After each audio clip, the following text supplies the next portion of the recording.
алейкум, урматтуу берешен ага эжелер. Элим барсын Ош коомунун кайрымдуу фонду Ош шаарындагы азыркы кырдаалга байланыштуу апатка такат социал долбоорунун алкагында Ош шаарындагы Амир Темир аймактык башкармалыгынын жүздөн ашуун аз катышкан мүмкүндүгү жок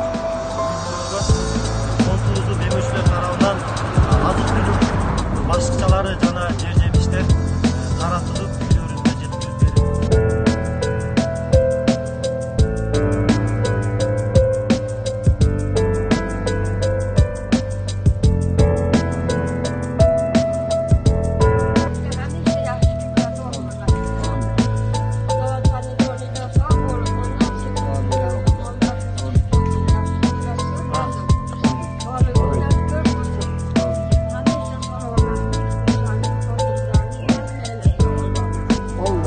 Rahmat sizga amalar. Tinch oling.